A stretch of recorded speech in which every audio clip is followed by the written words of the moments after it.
Eco 360. Estamos de vuelta en Eco 360. Recuerde que usted puede participar escribiendo al @EcoTVPanamá e interactuar con nosotros, enviar sus preguntas, sus comentarios. Estamos conversando con nuestro invitado esta noche, Carlos Barzallo. Hablamos de nepotismo en el bloque anterior. Entrémosle ahora a conflicto de interés. Otro principio muy necesario en la gestión pública y diría que privada también en Panamá. Y los funcionarios parecieran no conocer en qué consiste el tema del conflicto de interés.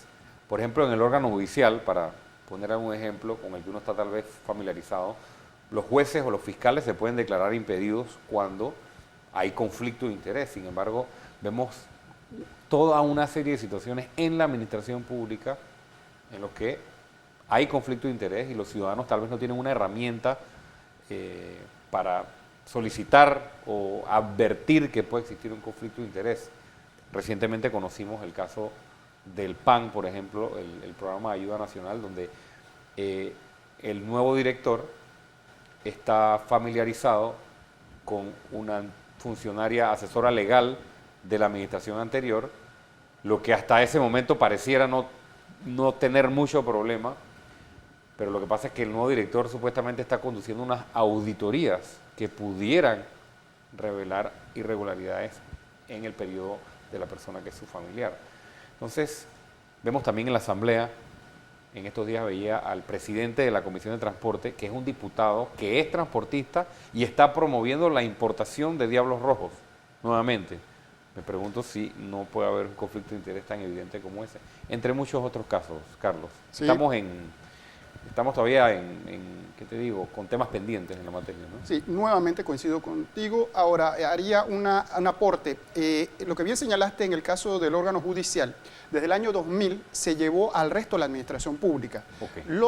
Todos los funcionarios de la administración que no son jueces, pero que tienen que decidir en sus despachos y tramitan cualquier trámite administrativo, se les aplican igual el artículo 118 de la Ley 38 de 2000 sobre procedimiento administrativo.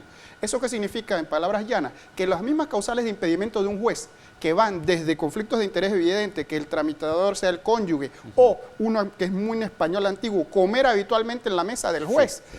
Todavía eso tenemos todo lo esas tenemos. Normas. Y hace que el funcionario se deba declarar impedido. Realmente eso no lo hace uno mismo, sino que el funcionario se lo presenta a otro, que otro de la misma organización es el que dice si está o no. Si eso no funciona, la parte afectada, tú mencionabas, ¿qué hace el ciudadano? Tiene derecho a recusarlo, es decir, pedir que se retire porque tiene evidente sospecha de que no va a ser imparcial, independiente y objetivo. Conclusión, sí tenemos algunas normas en materia de conflictos de interés para el que vaya a decidir un expediente administrativo. Nuevamente, tienen que creer en ella los funcionarios y tienen que utilizarla. Pero es importante que los ciudadanos lo conozcan. Los ciudadanos deben conocerlo. Hace 14 años que tenemos la Ley 38 del 2000, deben exigirlo y cuando ven que un funcionario no va a ser... Ahora, ojo, es bien importante porque no podemos entrar en subjetividades. Hay 18 causales en el artículo y hay que ver si uno cae en alguna de ellas. Hasta el tema de la enemistad comprobada. Enemistad manifiesta, y esto, ¿no? Todo eso está. El punto al que voy es que sí es cierto que hay un vacío en conflicto de interés porque ese es un solo aspecto. Conflicto de interés cuando se estudia y se trata tiene 3 etapas. El antes, el durante y el después. A ver. El antes tiene que ser cuando se va a nombrar a la persona. Se necesitan los filtros a través de mecanismos que permitan a la ciudadanía conocer a ese ciudadano que va a ser autoridad y saber cuáles son sus intereses, que los cuales tiene que declarar en algún lado para que alguien independiente pueda juzgarlo y no nos llevemos sorpresas después. Tengo tales bienes, tengo acciones en tal sociedad anónima, exactamente. Etcétera. Y eso hay que monitorearlo, verlo permanentemente. El durante es que se controla... Estamos hablando, esto es antes. Antes. O sea, debiéramos de esa llegar manera al momento se previene que entren al sistema personas que nunca debieron entrar y no nos llevamos sorpresas después.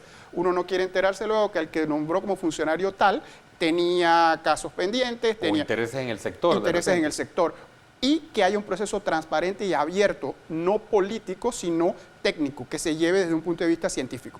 Luego el durante es lo que acabamos de conversar. Y el después es tan importante que nos evita lo que se llama la puerta giratoria, que es cuando él, que era autoridad, pasa a ser nuevamente del sector privado, pero con unos beneficios como ex autoridad que no tiene el resto de las personas.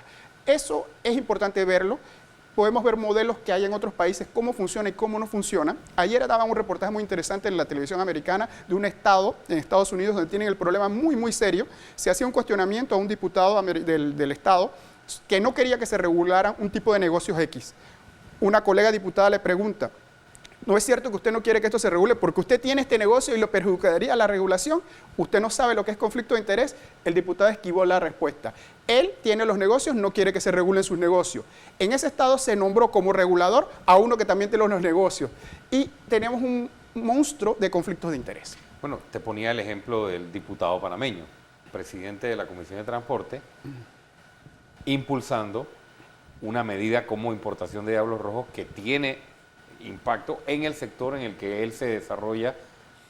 Está el tema de las licencias para ejercer la abogacía, también que no sé si tienes, Carlos, una posición al respecto, pero generó algo de ruido al principio de este periodo legislativo, pero es un tema que existe hace tiempo y que no sabemos si debería regularse, porque lo que hacen los diputados que son abogados, bueno, entiendo que a los diputados se les permite, desde el punto de vista legal, ejercer ciertas actividades paralelo a su rol de diputado, pero son limitadas. No a todos se les permite ejercer su profesión. Entonces, un número de diputados que son abogados, lo primero que hacen es solicitar licencia para seguir ejerciendo. Entonces uno se pregunta, ¿por qué seguir ejerciendo? Y dos, si no puede surgir un natural conflicto de interés. Si tú eres un funcionario que va a decidir proceso administrativo, judicial, y quien está del otro lado es un diputado de la República ejerciendo el derecho, me pregunto si eso no puede influenciar la manera en que vas a decidir un caso. Sí, la respuesta corta es claro que sí, y es un tema que debe regularse mejor porque el sistema actual no es satisfactorio. Vamos más allá, no solamente se trata de la apariencia que crea y la desventaja que crea con otros colegas, sino tenemos un aspecto práctico en el tema judicial. El juez natural de los máximos jerarcas del órgano judicial es el diputado, así que el diputado estaría tramitando en la instancia del cual él juzga, y hay una mezcla de conflictos allí que saltan a la vista. Eso debe tratarse mejor. Viendo hacia el futuro, aquí estuvo hace 2 semanas aproximadamente la diputada Ana Matilde Gómez y tuvimos la oportunidad de conversar un poco acerca de esta iniciativa que ella ha presentado, que está en etapa embrionaria aún, pero hay un texto base para una ley que regule el tema del conflicto de interés. No sé si has tenido oportunidad de ver el documento, pero en su momento me gustaría sentarnos de vuelta aquí con el documento en mano e ir analizándolo, porque yo tuve la oportunidad de hojearlo y abarca una serie de materias en las que definitivamente estamos en deuda y debemos abordar. O sea, vi allí la creación de un funcionario desde la administración pública para ver el tema de la ética pública.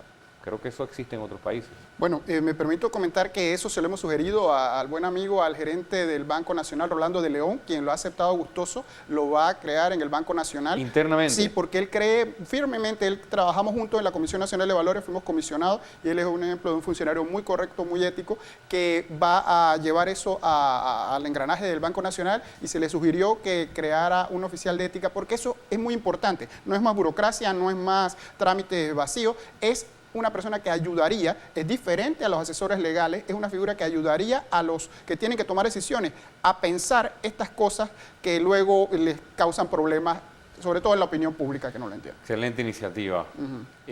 Estamos conversando con Carlos Barzallo, en esta ocasión hablábamos de conflicto de interés. Al regresar todavía nos queda pendiente hablar de corrupción pública o privada. Vamos a hablar un poco del lado privado y finalmente la lucha anticorrupción. Ya regresamos.